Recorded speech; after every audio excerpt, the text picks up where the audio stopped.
Welcome to this episode of NACD's BoardVision.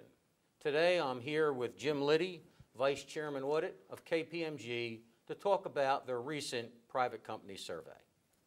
Jim, before we get into the details, I noticed that it's entitled Private Company Survey. Tell us a little bit about what makes it a private company as compared to perhaps the public companies. Thanks, Ken. It's a pleasure to be here with you today. But at KPMG, we have a very vibrant and large audit practice. But within our audit practice, we've got to be cognizant of the different component elements of the companies that we serve. Our private markets practice, our private markets group specifically, is a very, very large component of our underlying business. And we wanted to actually direct some intellectual capital towards the private markets practice to understand some of the attendant needs and issues for our private company clients. A little bit different than our public company client base, which is, as you know, pretty heavily regulated, and obviously we spend a lot of time there.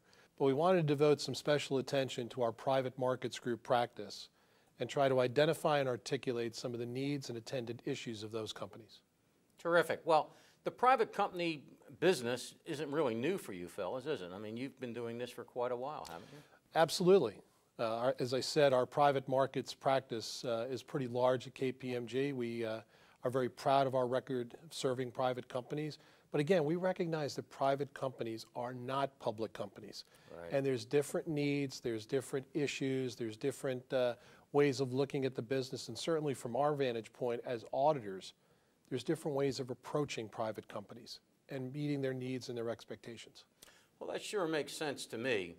Jim, the survey was really interesting, and one of the things that we noticed was there was a great amount of optimism about growth. Growth both in terms of profits, revenue, but also, especially in today's environment, an awfully lot of folks, I think the majority actually, thinking about hiring additional staff. Tell us a little bit about that, Jim. Yeah, those results, Ken, they were very, very encouraging, and at face value, there was a little bit of surprise there.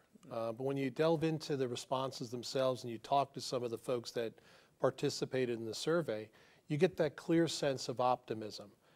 In some respects, that optimism is grounded in the fact that they can actually move in a more nimble fashion than their counterparts in the public company environment. Maybe it's less regulation. Maybe they feel there's less attention relative to compliance-related activities. But you go across the gamut of the private company universe, you have different companies at different stages of their life cycle and development. But that clear sense of optimism came shining through. And then the point that you specifically made in terms of the prospect for job growth, that was particularly encouraging. That's really great. Just to see that kind of optimism in today's economy is just wonderful. One of the interesting aspects with all that optimism, were you able to focus in on any issues that seemed to be impediments to growth, Jim? Yeah, as you talk about impediments, one of the things that comes to mind is the governance structure in the respective companies. Again, they're at various stages of development, from early stage to more mature companies. Certainly some of them are also getting ready to become public companies themselves. And I think as a company grows, it gets larger, it moves to a different level of maturity. There's more of a governance structure that manifests within the companies themselves.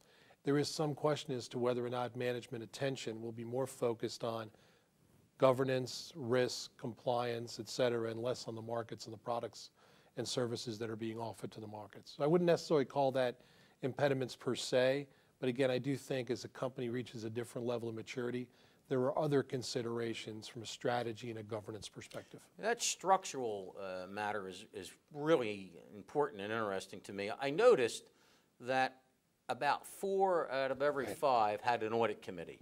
Can't say I'm particularly surprised by that, but I was a little surprised that only about half have a nomination governance committee. So tell me a little bit, how are they doing board building with only about half of them having a nomination governance committee? Yeah, it's a very interesting question. And again, it goes back to where these companies are in terms of their life cycle.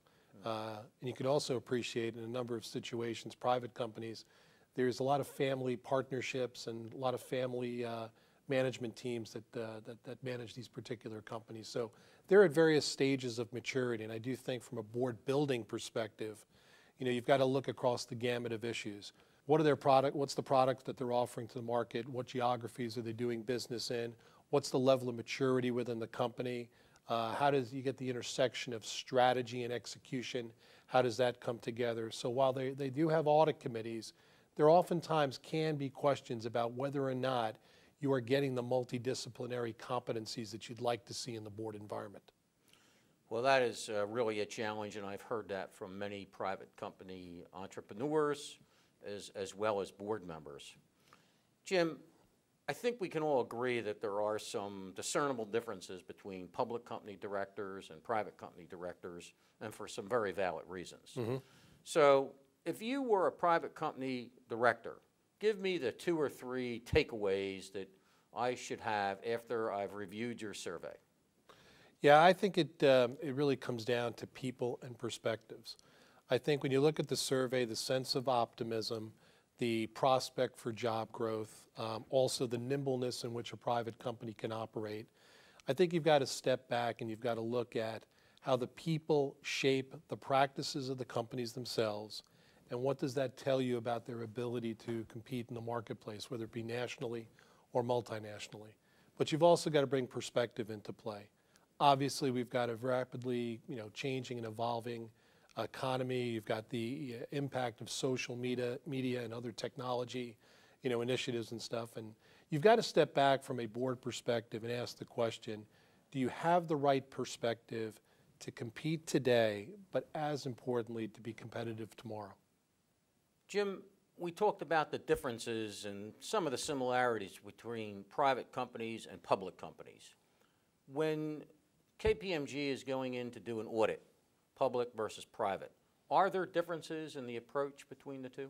Absolutely. There are very important differences between public and private companies. KPMG, the other big 4 firms, the public accounting profession in general, we are regulated. Does that influence how we perform an audit in accordance with the PCAOB standards in the public company environment? It certainly does. But I think from a private company perspective, we can't operate with a one-size-fits-all mentality. We've got to be really sensitive to the differences that exist between private companies and public companies. The nature and degree of work that we will perform in the private company environment can and should be different than the nature and degree of work that we perform in the public company environment. So while there's certain flexibility required because of the specificity of the company, it is still a very robust audit at the end of the day. Absolutely. It'll still be performed in accordance with generally accepted auditing standards, and I think there's a level of confidence and reliability that comes from an audit prepared in accordance with GAS. But again, if you think about operating in a public company world, what our private company clients are dealing with is sufficiently different to warrant a different approach from an audit perspective. Private companies have their own set of complexities and challenges, and what they should and can expect from their public accounting firm is to deliver quality insight and perspective, not only to deal with the challenges and priorities of today, but also to help you look around the next corner as to what's coming down the pike. Well, thank you for participating in today's BoardVision episode for the NACD members. Again, I'm here with Jim Liddy, Vice Chairman Audit, KPMG. Extremely interesting survey. Urge you to download it. I think you will find it to be a rewarding experience. Jim, thank you very much. Thank you, Ken, and thank you to the NACD. Absolutely.